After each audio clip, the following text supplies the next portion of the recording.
xibaar yu wér te wóor ca tàng ba abonnez-vous pour ngeen di mën di jot suñuy vidéo. Talleen ak jàmm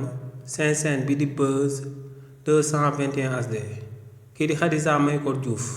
di ak personnalité politique bu kenn doot présenté ci réew mi di Sénégal di maire ci Golf Sud daal di féetewoo ci parti bii di Pastef yëkkati na ay kàddu daal di tëkku bépp militant bu daal di bokk ci parti bii di Pastef. si li ni mel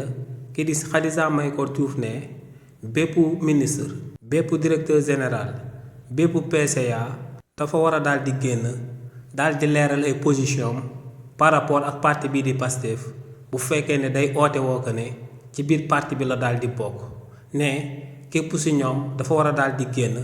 daal di wax ba mu leer waa Pastef daal di xam ndax Ousmane Sonko lay daal di topp waaw wala déet ne si li ni mel nag bàyyiwuñ ci kenn ne bépp estati bu akub nit mën a daal di am te daal di bokk ci parti bi di Pastef na nga génn daal di wane foo féetewoo ne lu ko mooy règlement bi nga xam ne moom mooy dal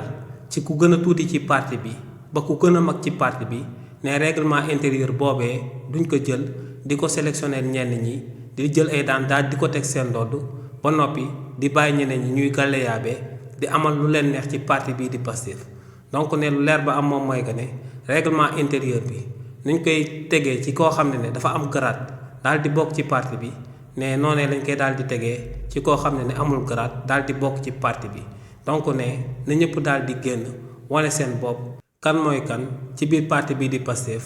lu ko mooy mën nañoo daal di am ay naafeq ci biir parti bii di Pastef te ne li ni mel duñ ko daal di seetaan donc ne